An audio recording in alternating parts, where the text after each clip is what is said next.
우리 동영상 하나 보겠습니다.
엄청 끈질깁니다. 자, 옆 사람하고 싸우지 맙시다. 한 번 더 고만 싸웁시다. 한국 교회가 좀 고만 좀 싸워야 되는데, 오늘 용서에 대해서 말씀을 드리려고 해서 한번 보인 겁니다. 자, 옆 사람들하고 용서하며 삽시다. 지난주에 9절과 10절 하나님께 대한 기도, 오늘은 생활에 대한 기도입니다. 11절, 12절. 자, 같이 한번 읽어봅니다. 오늘 우리에게 일용할 양식을 주시옵고,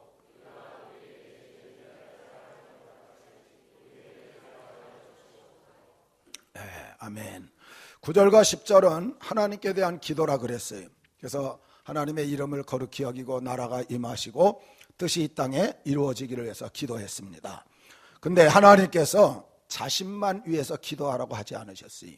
그래서 오늘 여기 본문은 하나님이 아버지고 우리가 자녀이기 때문에 우리를 사랑하시고 책임져 주시는 분이기 때문에 우리 자신을 위해서도 기도하고 응답받으라고.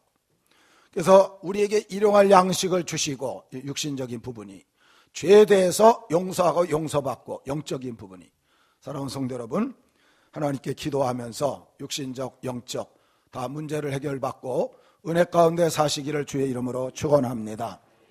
하나님, 우리 필요를 아시고 채워주시려고 오늘 주님을 통해서 우리에게 기도하라는 거예요. 우리 옆 사람 필요를 위해서 기도합시다. 로마서 8장 32절 우리 다 같이 봅니다.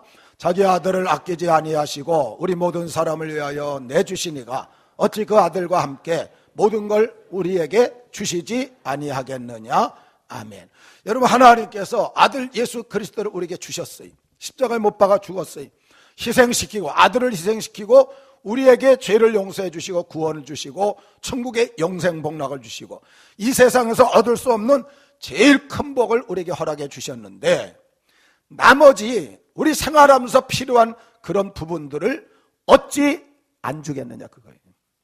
하나님께서 주실 테니까 구하라고 오늘 예수님께서 일용할 양식을 위해서, 죄 용서를 위해서 간구하라고 우리에게 가르쳐주고 계시는 겁니다. 어떤 아버지가 사업이 실패했어요. 근데 그 중에 남은 게 뭐냐 하니까 이중섭 씨 그림이 한 점 남았디. 수억 원 가는 거이 한 점에. 제가 제주도 갔더니 그 이중섭 박물관이 있더라고요. 거기 들어갔더니 이런 그림들이 거기 다 있더라고요. 근데 그 하나가 워낙 유명한 분이라 몇억 원씩 갑니다. 그걸 갖다 아들한테 유산으로 물려준 거예요. 근데 아들이 그걸 받으면서, 아버지 이거 그냥 가져가다가 찢겨지거나 이러면 큰일 나니까 박스 하나만 주세요. 거기다 담아가게. 그러나 아버지께서 이놈아 수억 원짜리 줬으면 되지 무슨 박스까지 원하냐? 그리고 박스를 안 주겠어요? 주겠어요? 그건 그냥 주지요. 수억 원을 줬는데 그 박스 안을 안 주겠습니까? 로마서 8장 32절이 그거예요. 수억 원 아니라 셀 수 없는 가치의 아들을 주셨는데 나머지 달라고 그러면 어찌 아버지께서 안 주겠느냐 그거예요. 여러분 하나님께서 주실 줄 믿습니다. 그래서 하나님은 기도하면 응답하시는 줄 믿습니다. 우리의 필요를 채우시고 불가능을 가능케 하시고 없는 걸 있게 하시고 모자란 것 부족한 것을 풍성하게 채우시는 분이 하나님이신 줄 믿습니다. 에스겔 36장 37절 다 같이 한번 봅니다. 주 여호와께서 이같이 말씀하셨느니라. 그래도 이스라엘 족속이 이같이 자기들에게 이루어주기를 내게 구하여야 할지라. 내가 그들의 수요를 양떼같이 많아지게 하되 아멘. 이 에스겔 36장 앞부분 1절부터 36절까지 내용은 뭐냐 하니까 간추리게 되면 바벨론 포로 생활을 하다가 하나님께서 해방시켜 주겠다는 거예요. 자유를 주겠다는 거예요. 그래서 옛날에 거처하던 고토로 돌아가서 예루살렘이죠. 그곳에 돌아가서 살 때에 내가 풍성한 양떼를 주고 들판에 초장을 주고 잘 살게 해주겠다. 이게 앞부분의 약속이. 그런데 37절에 와서 그래도 이스라엘 족속이 이같이 하나님이 이렇게 해방시켜주고 잘 살게 해주겠다고 한 것 같이 자기들에게 이루어 주기를 내게 구하여야 할지라 이렇게 말합니다. 여러분 축복을 하나님께서 복을 다 약속해도 구해야 주겠다는 거예요. 성경에는 3만 5천 가지의 하나님의 복의 약속이 있대요. 구하시기를 주의 이름으로 축원합니다. 구하는 자에게 주겠대요. 그래서 다니엘 9장 1절로 19절 보면 다니엘이 서책을 읽다가 거기 서책이라고 나왔는데 아마도 누가 쓸 때에 에레미야가 예언한 내용이 거기 쓰여져 있었던 것 같아요. 그 책을 읽다가 바벨론 포로가 70년 만에 끝날이라는 걸 거기서 알게 돼. 알자마자 2절에 한 내용이 뭐냐니까 3주 세 일해 동안 하나님 앞에 기도를 시작하는 거예요. 이런 기도를 통해 가지고 하나님이 다 해방과 자유와 그 다음에 고토로 돌아가면 잘 살게 될 것을 약속을 했지만 기도하는 사람을 통해서 하나님이 이 일을 이루시고 이 일을 해결해 주셨다는 거예요. 그걸 다니엘이 보여줘 갖고 오늘날 우리가 지금 기도할 때 세일의 기도, 세일의 기도가 바로 거기서 나온 그런 내용입니다. 사랑하는 성도 여러분, 주신다고 약속해서도 구하여야 된다. 여러분 구하시기를 축원합니다. 구하면 주신다는 거예요. 그래서 먼저 하나님께 대한 기도를 하시고 다음에 생활에 대해서도 간절히 기도하셔서 여러분들이 응답을 받고 영적인 문제, 육적인 문제 하나님을 통해서 해결받고 복된 삶을 살아가시기를 주의 이름으로 축원합니다. 그러면 오늘 생활에 대한 기도 첫 번째가 뭔가? 그것은 오늘 우리에게 일용할 양식을 주시옵고 이게 첫 번째 생활에 대한 기도입니다. 그런데 한 글자 한 글자 설명을 드립니다. 오늘, 이 투데이라 그래요. 오늘은 뭐냐니까 과거가 아니 미래도 아니고 여러분 지금 현재에 필요한 것을 구하라. 오늘. 그래서 오늘 나에게 꼭 필요한 것은 그렇게 많지 않아요. 그래서 적당히 있으면 됩니다. 그걸로 충분해요. 그런데 우리는 내일 것, 다음 달 것, 내년 것, 먼 미래까지 필요한 것들을 다 구해.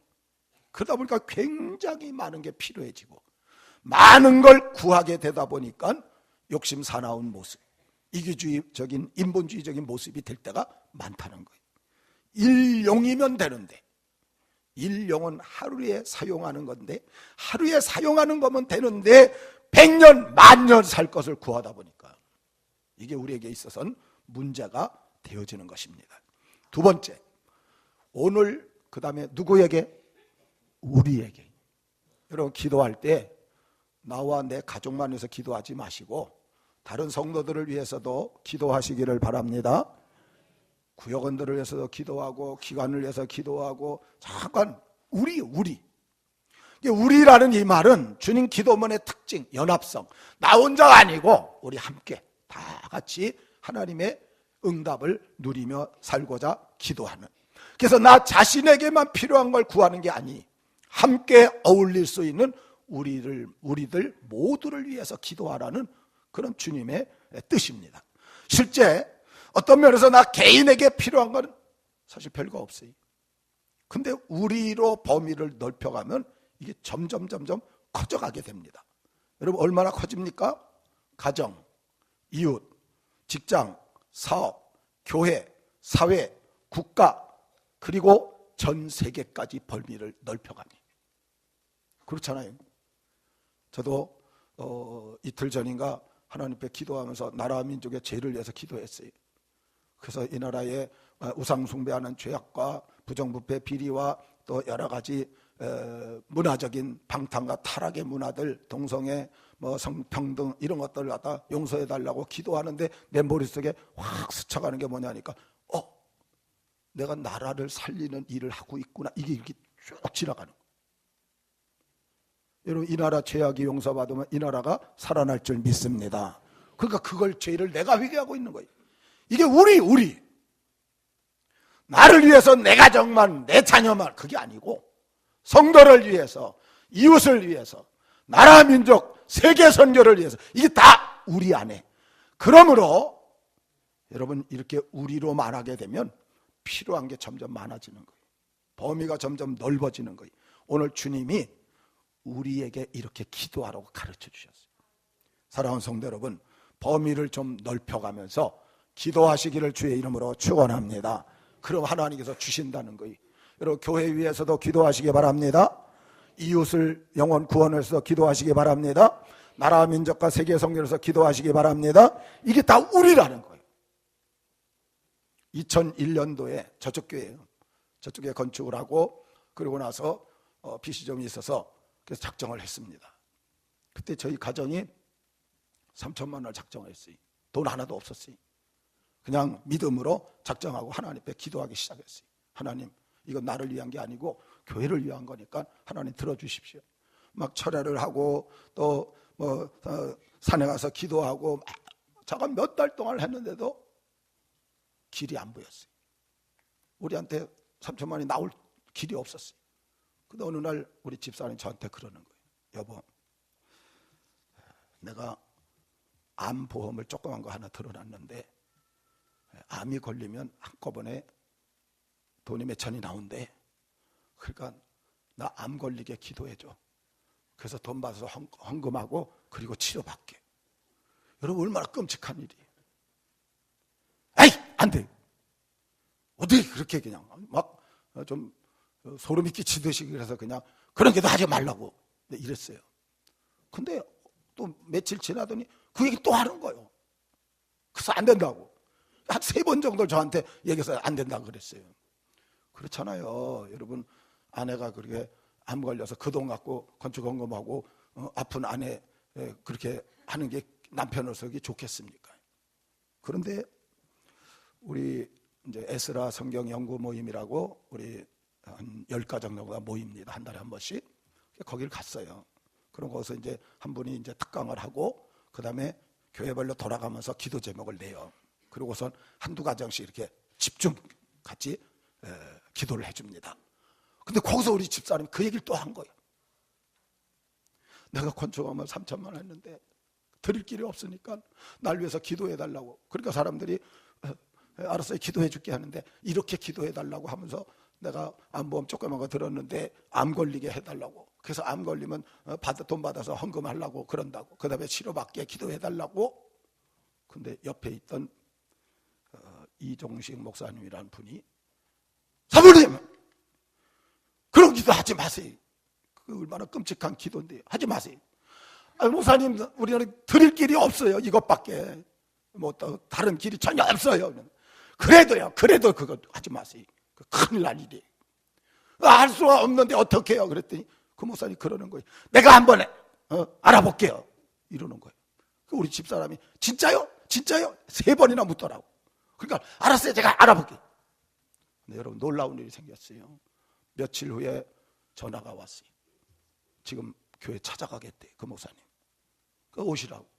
왔는데 재정부장하고 목사님하고 그 다음에 제가 그 교회 가서 몇 번 설교를 한 적이 있어요. 그래서 은혜 받았다고 젊은 집사 한 사람이 따라왔어요. 그래서 세 사람이 왔는데 봉투를 갖다 두 개를 내놓는 거예요. 하나는 3천만 원, 하나는 그 젊은 집사가 우리 교회 간다고 하니까 10만 원을 담아왔대. 그래서 3천만 원하고 10만 원을 와갖고 딱 주고 그냥 가는 거예요. 할렐루야. 그렇다고 여러분들 또 암 걸려 보겠다고 아무나 하는 거 아니에요. 얼마나 마음이 안타까웠어요. 얼마나 마음이 안타까웠으면 그런 생각까지 했겠어요. 우리 들을 길이 없으니까. 근데 하나님이 아무런 문제 없이 그분을 통해서 100% 그냥 해서 그 다음 주에 바로 3천만 원 다 드렸어요. 하나님의 역사인 줄 믿습니다. 하나님을 진짜 믿고 기도하시기를 주의 이름으로 축원합니다. 역사는 항상 우리 가운데 이루어져 가고 있기 때문에 하나님은 우리의 일용할 양식을 주시는 분이, 하나님은 아버지고 우리가 자녀이기 때문에 정말 간절하면 필요를 채워주시기를 원하시기 때문에 이제부터 더욱 여러분들도 열심히 간절히 기도하시면서 응답의 주인공들 되시기를 주의 이름으로 축원합니다. 그 다음에 보니까 우리에게 일용이라고 그랬어요. 일용할 양식이라고. 일용이라는 이 말은 뭐냐니까 매일 구해야 된다는, 매일. 만나라는 이스라엘 백성들이 매일 나가서 주웠어요. 왜? 일용할 양식으로 주기 때문에 그 다음날 가면 없어요. 그러니까 오늘 가서 주워서 오늘 다 먹고 내일 가서 또 주우듯이 하나님 앞에 일용이라는 것은 하루밖에 안 되는 거예요. 한번 기도해서 일주일씩 살라고 그러지 마세요. 오늘도 기도해서 그 기도로 살고 내일도 기도해서 그 기도로 살고 우리 옆 사람하고 매일매일 기도로 삽시다. 이것은 하나님이 먹는 문제, 경제적인 문제, 생활적인 문제 이게 아니에요. 하나님이 일용, 그 안에는 사랑의 교제를 하나님이 매일 나누기를 원하신다. 무엇을 구하는 거지만 그걸 구하려고 하나님 앞에 매일 나와서 하나님과 만남의 교제를 나누는 걸, 그걸 하나님 원한다는 거예요. 또 한 가지는 매일 우리를 먹여 살리는 분이 하나님인 줄 알고 하나님께 감사하고 살라는 거예요. 무슨 말입니까? 일용할 양식을 늘 기도했어요. 근데 내가 매일 먹고 살잖아요. 이걸 기도해서 하나님이 주시는 은혜인 줄 알고 먹을 때마다 감사하며 하나님께 감사하며 살라는, 이게 바로 일용이. 사랑하는 성도 여러분, 어떤 사람은 그렇게 생각해요. 내가 직장에 나가서 열심히 그냥 뼈 빠지게 일해서 얻는 월급들인데, 내가 사업을 가서 밤잠 안 자면서 쫓아다니면서 사업을 해서 버는 돈인데, 하나님이 그 사업의 길을 막으시고 하나님이 그 직장의 모든 부분들을 갖다 끊어버리시면 그 끝장이에요.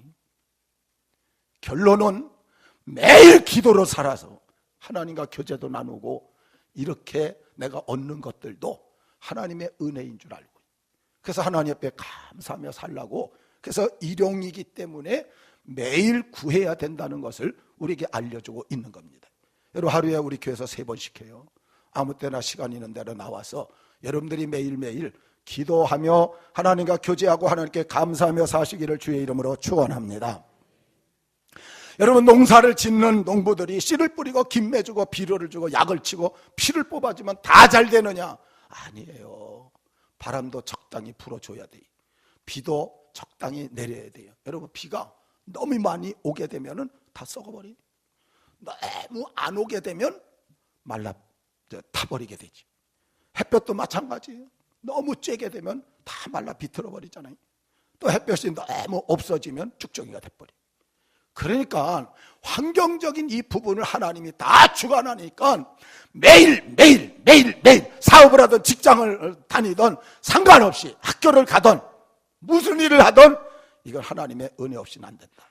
그래서 매일 일용할 일을 위해서 기도하셔서 하나님의 은혜로 살아가시기를 주의 이름으로 축원합니다.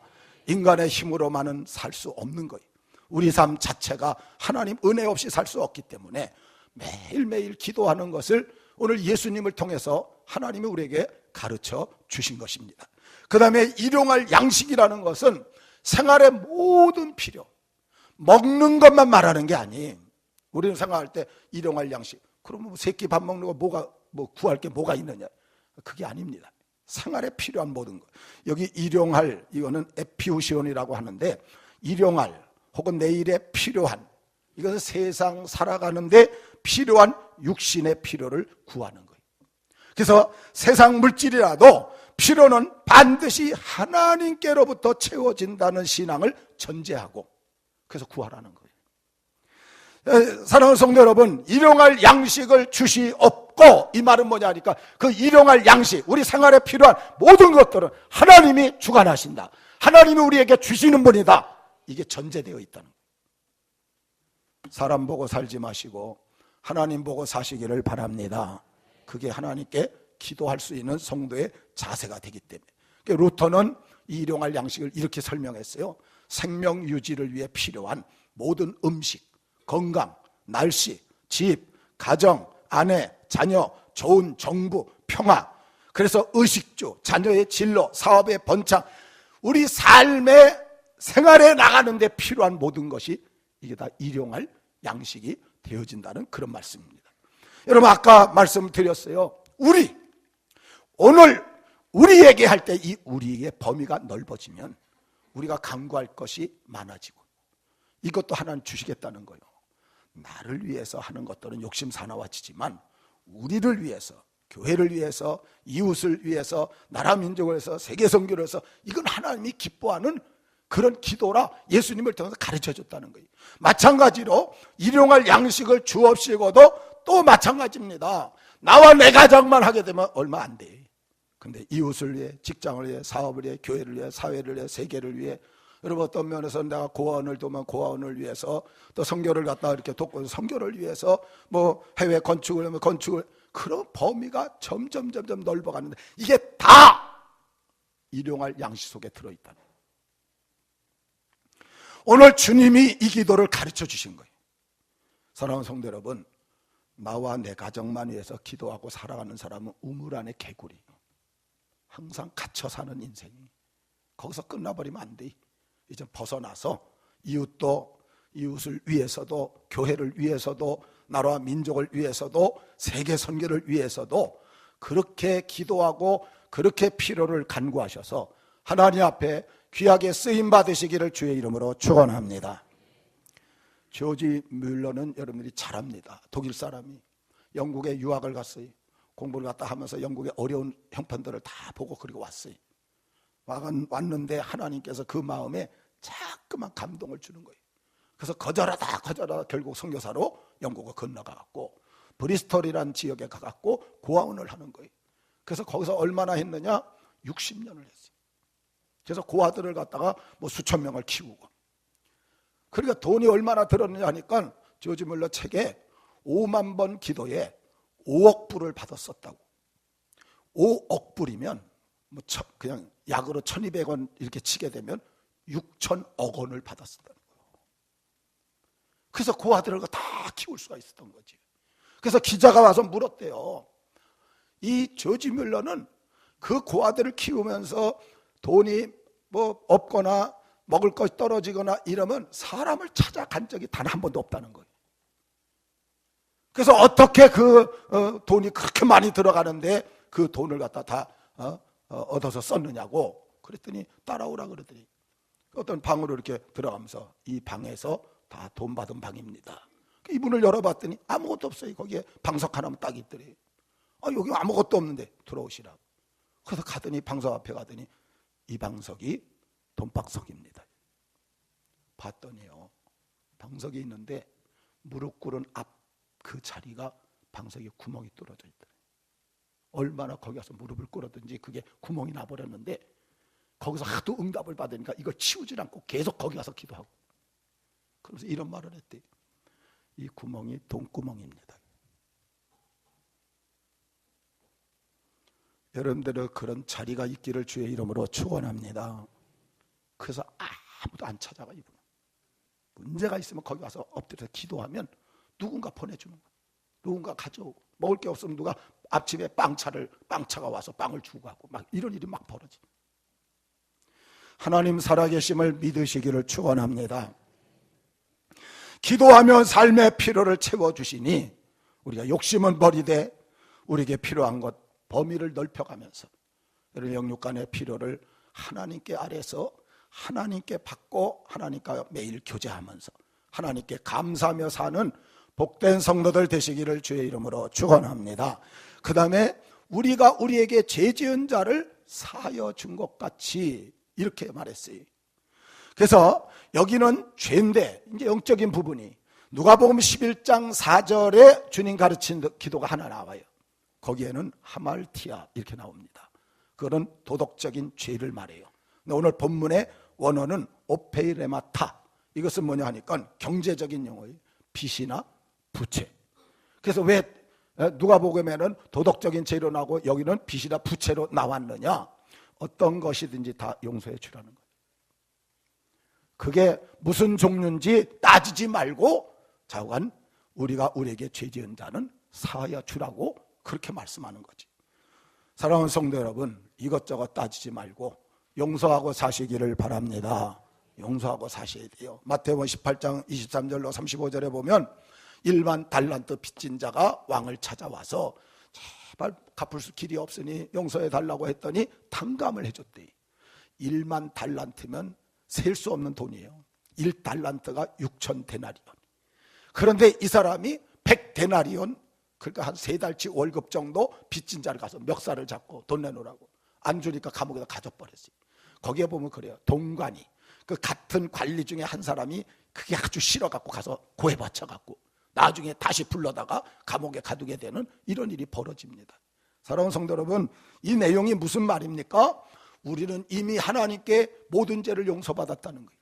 구원을 받았다는 거예요. 천국에 갈 수 있는, 영생 복락을 누릴 수 있는 엄청난 1만 달란트 같은 셀 수 없는 복을 받았는데 어찌하여 100데나리온 정도 그 용서를 못 해주냐. 하나님께 받은 게 너무 큰데 사람의 것 조그만 걸 가지고 우리가 왜 용서를 못하느냐고. 사랑하는 성도 여러분, 우리의 기도가 응답받지 못하는 많은 경우가 이 기본적인 원리를 무시하고 살기 때문에 안 해도 되는 줄 알고 용서 안 해도 되는 줄 알고 그냥 갖고 살아가다 보니까 내 기도가 하늘에 계속 막힙니다.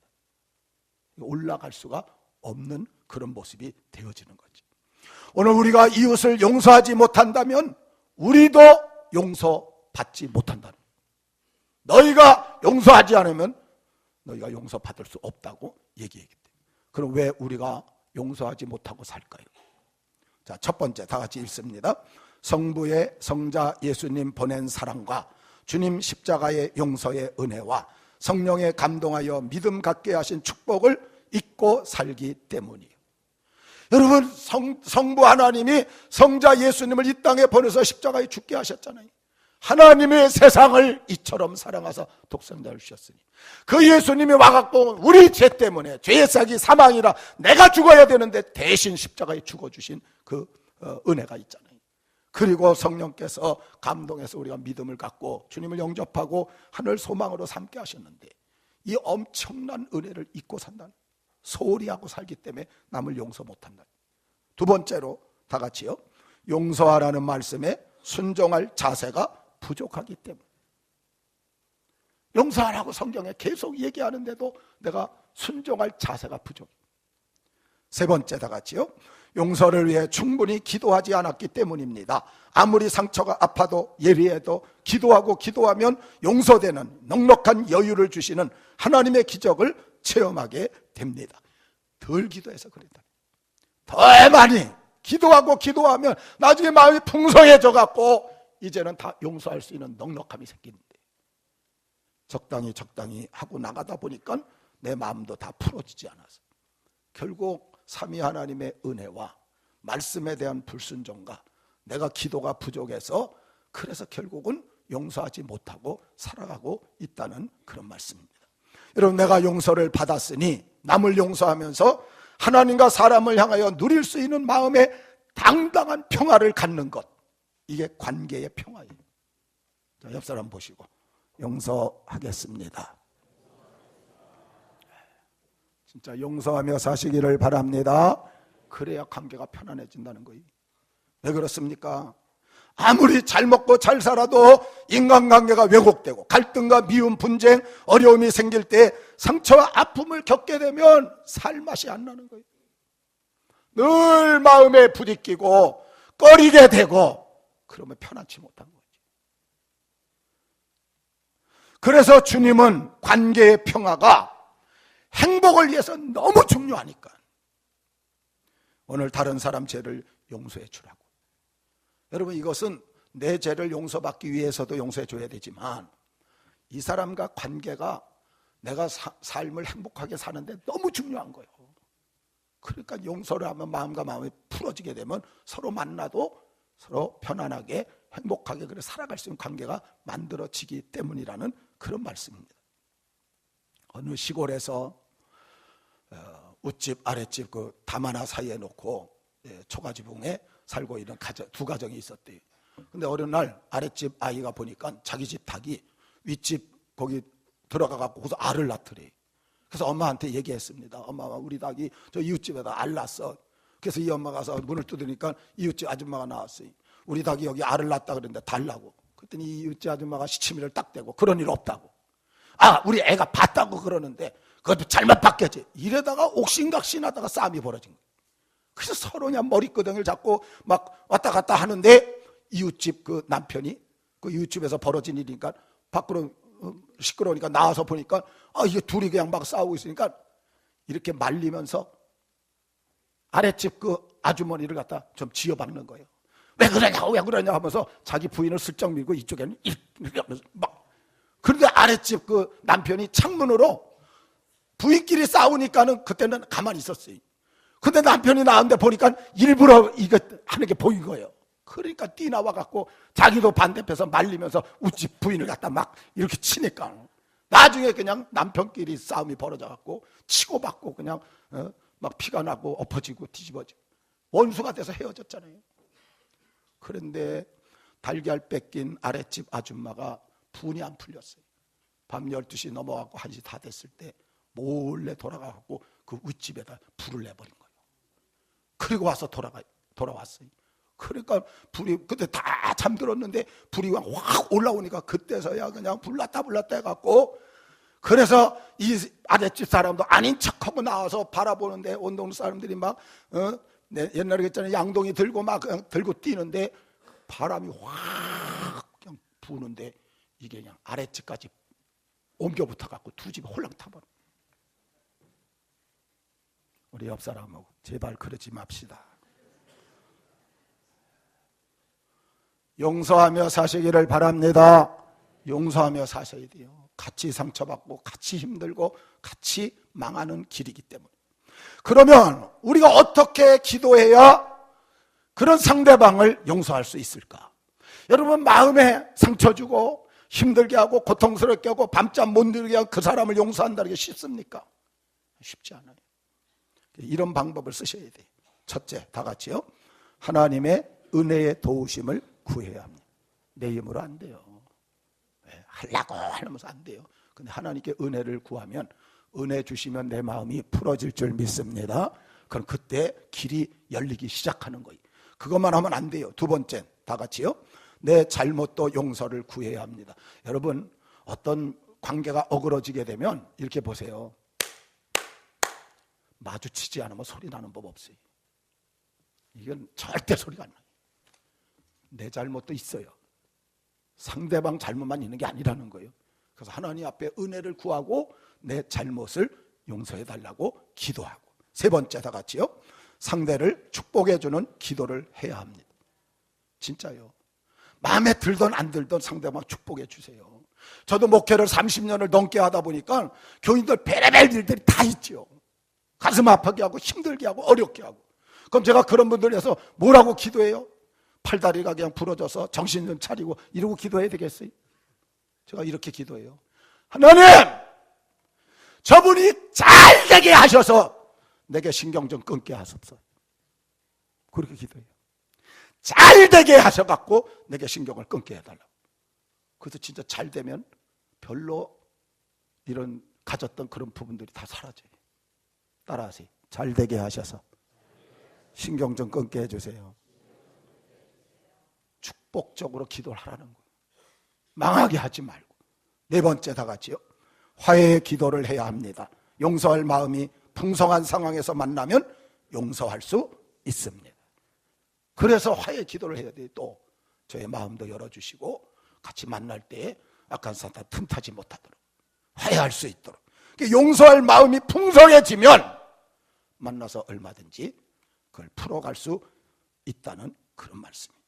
유대인들은 1년에 한 차례 이 일을 해요. 7월 10일이 대속죄일. 그래서 7월 1일은 나팔절이, 나팔을 불고 7월 1일부터 7월 10일까지 온 국민적으로 용서해주고 용서받는 시간을 가져요. 그래서 1일부터 9일까지는 사람끼리. 그래서 그동안 사람과 가만히 생각해서 어그러진 그런 사람이 있으면 무조건 서로 찾아가는 거예요. 찾아가서 미안하다고, 잘못했다고 용서해달라고, 그럼 또 용서해주고, 또 다른 사람이 서로 생각하면서, 그런데 하루가 아니고 9일 동안을, 그리고 하나님 앞에는 10일 날, 대속죄일 날 대제사장이 그 지성소에 들어갔고 하루에 딱 끝내요. 온 국민의 죄를 놓고 딱 해서 그날 딱 끝내버려요. 왜? 인간 거는 9일이고 하나님 거는 하루냐? 여러분, 하나님은 언제나 용서할 준비가 다 끝났어요. 한 번만 가서 해도 그걸로 다 사회지. 근데 사람은 안 그래요. 사람끼리는 만남의 절차가 필요하고 마음이 또 풀려져야 하고, 어떤 경우에는 찾아가도 거절하는 경우가 있어요. 난 꼴 보기 싫으니까 다시 찾아오지 말라고 이러는 경우도 생기고, 꼬일 수도 있어요. 그래서 또 찾아가고 또 찾아가고 9일 동안을 그냥 계속 찾아가서 결국은 풀 수 있도록. 그래서 인간은 9일이고 하나님은 하루고. 이스라엘 속죄일에 대한 동영상을 하나 보겠습니다.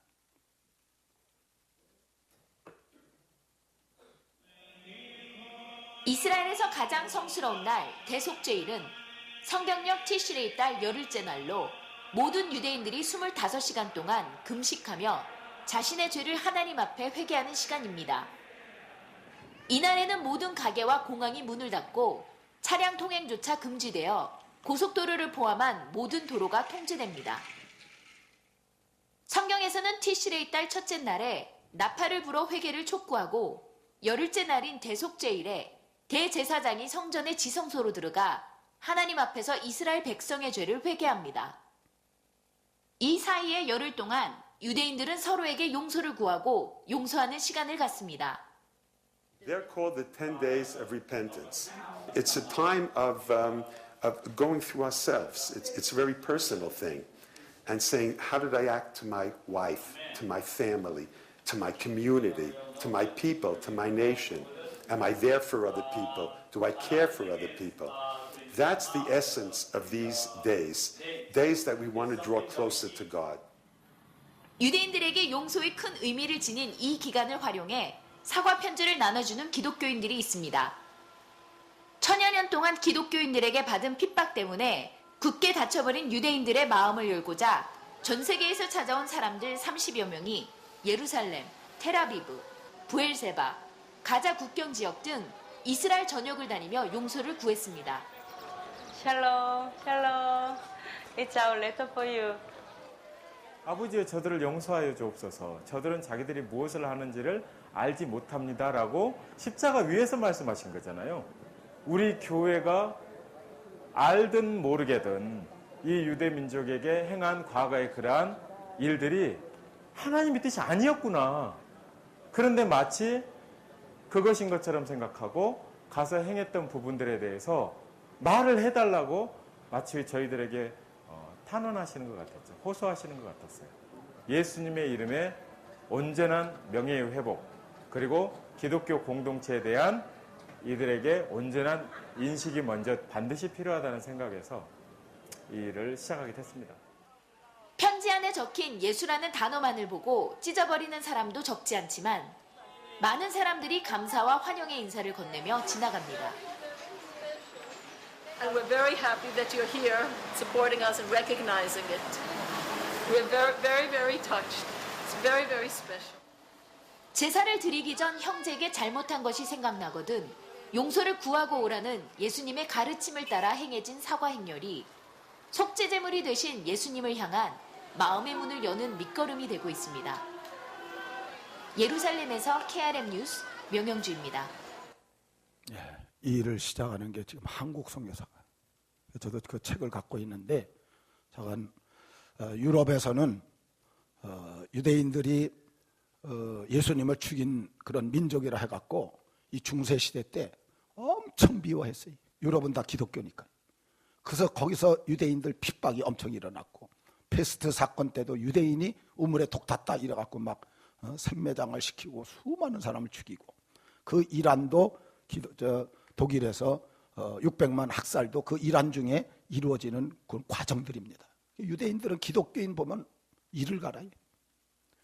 그래서 이 한국 선교사가 이 일을 시작을 해가지고 가서 거기다 다 죄를 갖다 우리 잘못을 용서해 달라고 그걸 갖다 주면 이 사람들이 그런데요, 유럽 사람이 잘못했지 대한민국 사람 니들이 왜 잘못했느냐 이렇게 얘기를 한다는 거예요. 그래서 우리가 유럽에서부터 미국으로, 미국에서 한국으로 복음이 이렇게 왔기 때문에 복음의 신앙 선조들의 잘못을 우리가 회개하는 거예요. 여러분, 이 회개가 지금 나, 가정, 이웃, 국가를 떠나서 지금 세계를 향해서 회개하는 모습. 우리가 우리에게 죄 지은 자를 사해 준 것 같이 얼마나 아름다운 그런 모습입니까? 랍비 제이는 이렇게 말을 했어요. 그러면 내가 잘못한 것은 내가 찾아가서 다 용서를 빌어갖고 용서됐는데 나한테 잘못한 사람이 안 찾아오는 경우에는 어떻게 해야 되느냐? 이분이 이렇게 말했어요. 그 사람 앞에 가서 일부러 얼쩡거려라. 이 랍비 제이가 하는 말이에요. 그 앞에서 왔다 갔다 하면서 얼쩡거리면 이 사람이 그 사람을 보고 깨달아서 내가 잘못한 거 생각났습니다 이렇게 말할 수 있도록 기회를 만들어줘야 된다. 그 정도로 유대인들은 이 관계를 회복하도록 요구를 하는 거지. 자, 옆 사람하고 얼쩡거리기도 합시다. 그것도 필요한 거예요. 어쨌든 용서받고 용서하고 원망과 원한이 없는 건강한 사회를 만들어가는 우리 복된 성도들 되시기를 주의 이름으로 축원합니다. 마태복음 6장 14절 15절 다 같이 봅니다. 너희가 사람의 잘못을 용서하면 너희 하늘 아버지께서도 너희 잘못을 용서하시려니와 너희가 사람의 잘못을 용서하지 아니하면 너희 아버지께서도 너희 잘못을 용서하지 아니하시리라. 마태복음 5장. 그러므로 예물을 제단에 드리려다가 거기서 내 형제에게 원망 들을 만한 일이 있는 것이 생각나거든 예물을 제단 앞에 두고 먼저 가서 형제와 화목하고 그 후에 와서 예물을 드리라. 아멘. 우리가 용서해야 되고 용서받아야 되는 이유는 내 죄가 용서받아야 되고 내 예배가 하나님께 받아들여지어야 되기 때문에 이것은 안 하면 안 되는 일이라. 프루머라는 사람은 이렇게 말했어요. 선을 악으로 갚는 것은 악마적이다. 그렇죠. 좋은 일을 한 사람을 악하게 갚으면 악마적이죠. 선을 선으로 갚는 것은 인간적이라면 악을 선으로 갚는 것이 신적인 것이다. 로마서 12장에 보면 악을 선으로 갚으라. 여러분, 우리가 우리에게 죄 지은 자를 사하여 주며 사시기를 주의 이름으로 축원합니다. 그리고 거기에 덧붙여서 우리 죄도 사하여 달라고 기도하라는 거예요. 죄라는 것은 두 가지가 있어요. 하나는 원죄고 하나는 자범죄입니다. 원죄는 아담과 하와가 지은 죄가 이어져 오는 거고, 자범죄는 내가 짓는 죄. 원죄는 내가 예수 믿으면 예수님이 십자가에서 돌아가실 때 원죄를 끝내주셨어요. 그래서 우리는 원죄 회개한 적이 없습니다. 그러나 자범죄는 매일 순간마다 회개해야 돼. 우리에게 죄 지은 자를 사해주면서 우리 죄를 사해달라고 회개하며 간구해야 된다고 주님이 지금 우리에게 가르쳐주고 계시는 거예요. 요한일서 1장 9절 다 같이 봅니다. 만일 우리가 우리 죄를 자백하면 그는 미쁘시고 의로우사 우리 죄를 사하시며 우리를 모든 불의에서 깨끗하게 하실 것이요. 아멘. 여러분, 우리가 죄를 고백하면 하나님 용서하실 줄 믿습니다. 그러니까 자백해야 된다는 말입니다. 요한복음 13장에 보면 예수님께서 발을 씻길 때 베드로가 거절을 해요. 선생님을 내가 씻겨야지 어떻게 내 발을 씻깁니까? 그때 예수님께서 내가 발을 씻기지 않으면 너와 나는 상관이 없다. 그랬더니 베드로가 상관없다니까. 그럼 내 몸도 씻겨 주십시오. 관계를 더 깊이 가지려고. 그랬더니 예수님께서 목욕한 자는 발밖에 씻을 필요가 없느니라. 목욕은 원죄가 용서받은 자이. 발은 매일매일 회개해야 될 일을 우리에게 가르쳐 준 것입니다. 그러므로 내 죄뿐만이 아니고 우리 죄래요. 우리 죄. 그러니까 우리 죄, 가정의 죄, 이웃의 죄, 교회의 죄, 민족의 죄, 세계의 죄를 위해서 회개 기도를 해야 된다는 거예요. 죄의 삭은 사망입니다. 회개치 않으면 망해요. 첫째 우리가 우리의 죄를 사해달라고 기도하셔서 여러분들이 나라를 살리고 여러분들 가정을 살리고 이웃을 살리는 회개 기도하는 성도들 되시기를 주의 이름으로 축원합니다. 최용덕 간사라는 분이 있어요. 이 찬양 곡을 많이 지었습니다. 근데 이분이 어떤 젊은 사람을, 자기가 비슷한 사람을 전도를 하고 예수 믿게 해서 나중에 그분이 집사가 되고 아주 절친해졌어요. 한 교회에서. 그러다가 어떤 사소한 일로 인해서 심하게 다퉜어요. 심하게 다퉈갖고 그 다음부터 말을 안 하고 수개월을 지냈어요. 주일날 봐도 서로 고개 돌려가면서. 너무 마음이 아픈 거예요. 자기가 전도한 사람인데, 그리고 내가 먼저 믿은 사람인데, 그래서 내가 이젠 풀어야지. 또 근데 그게 안 되고 하면서 수개월을 지나면서 나중에 결심을 했대요. 이젠 진짜 풀어야 되겠다. 그런데 주일 되기 전에, 며칠 전에 전화가 와버린 거예요. 그 사람이 교통사고로 죽었어요. 이제는 용서를 구할 길도 없어져 버린 거예요. 그래서 너무너무 마음이 괴로워요. 근데 어쨌든 장례를 다 치렀는데 그 부인이 그 사람의 일기장 한쪽을 펴갖고 가져와서 자기한테 보여주더라는 거예요. 그 일기장에 봤더니 그렇게 써 있더래요. 그 남편 일기요. 나는 이 세상에서 예수님 다음에 최용덕 간사를 제일 존경한다. 왜냐? 나를 예수 믿어 구원 얻게 만든 분이기 때문이다. 그런데 최용덕 간사가 그냥 통곡이 터져버린 거예요.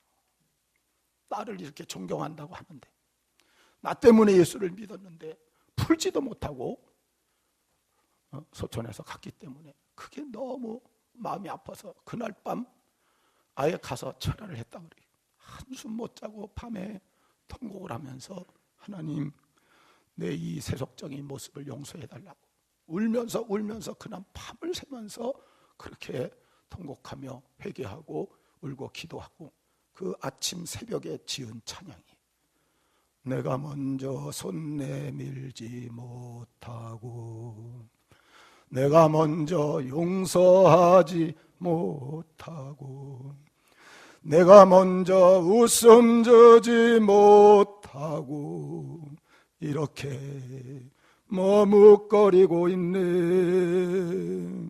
그가 먼저 손 내밀기 원했고 그가 먼저 용서하길 원했고 그가 먼저 웃음 주길 원했네. 나는 어찌 된 사람인가. 오 간교한 나의 입술이요, 오 옹졸한 나의 마음이요. 왜 나의 입은 사랑을 말하면서, 왜 나의 입은 화해를 말하면서, 왜 내가 먼저 쳐줄 수 없는가, 왜 내가 먼저 손해볼 수 없는가. 오늘 나는 주님 앞에서 몸둘 바 모르고 이렇게 흐느끼며 서 있네. 어찌할 수 없는 이 마음을 주님께 맡긴 채로, 왜냐하니까 먼저 죽었어요. 먼저 하늘 날아갔어요. 어찌할 수 없어서 눈물만 흘리는, 그래서 하나님의 회개의 찬양으로 지은 시입니다. 사랑하는 성도 여러분, 오늘도 하나님 살아계신 줄 믿습니다. 우리의 필요한 일용할 양식 나만이 아니고 우리 걸 간구하시고 또 죄를 용서해주고 나의 죄를 하나님께 회개하면서 우리가 영육의 모든 문제를 주 안에서 풀고 해결하고 사는 우리 복된 성도들 되시기를 주의 이름으로 축원합니다.